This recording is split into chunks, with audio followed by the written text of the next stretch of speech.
সরস্বতী পুজো মানেই বিদ্যার আরাধনা। আমরা সবাই দেবী সরস্বতীকে সাদা বীণা হাতে শান্ত ও সৌম্যরূপে কল্পনা করি। কিন্তু আপনারা কি জানেন এই পুজোয় কেন সবসময় দেবীকে হলুদ রঙে সাজানো হয়? এটা কি শুধুই প্রথা, নাকি এর পেছনে লুকিয়ে আছে কোনো এক গভীর রহস্যময় গল্প?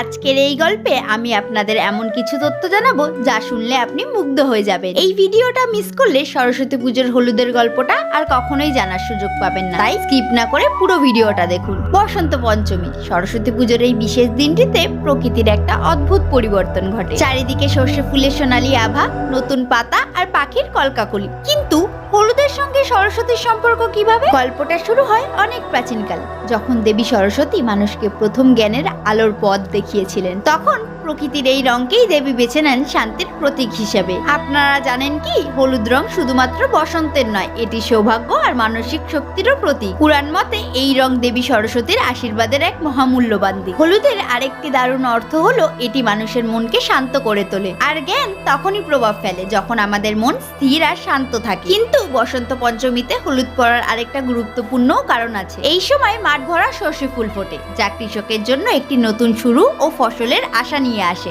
বিশ্বাস করা হয় যে হলুদ রং সরস্বতীর বিশেষ প্রিয়। এটি শুধুমাত্র দেবীর সৌন্দর্যকে নয়, তার শান্তিপূর্ণ শক্তিকেও তুলে ধরে। আরেকটি রহস্যময় দিক হলো সরস্বতীকে কেন আমরা হলুদ ফুল দিয়ে পুজো করি। পুরাণ মতে হলুদ ফুলের গন্ধ আমাদের আত্মাকে সরস্বতীর সঙ্গে যুক্ত করতে সাহায্য করে। এখন আসি আরো একটি গুরুত্বপূর্ণ বিষয়ে। জানেন কি, বৈদিক যুগে হলুদকে গৌর বর্ণ বলা হতো, যা মানসিক শান্তি এবং জীবনে ইতিবাচক শক্তি আনতে সাহায্য করত। হলুদ শুধু একটি রং নয়, এটি এক নতুন শুরুর প্রতীক। বসন্ত পঞ্চমীতে দেবী সরস্বতীকে হলুদে সাজানো যেন আমাদের জীবনে জ্ঞানের নতুন আলো নিয়ে আসে। কিন্তু জানেন কি, সরস্বতীর বীণা কেন 5 তারের হয়? প্রতিটি তার এক গভীর বার্তা বহন করে। সেটি জানার জন্য অবশ্যই আমাদের পরবর্তী ভিডিওটি দেখুন। এই ছিল সরস্বতী পুজোর হলুদ রঙের রহস্য।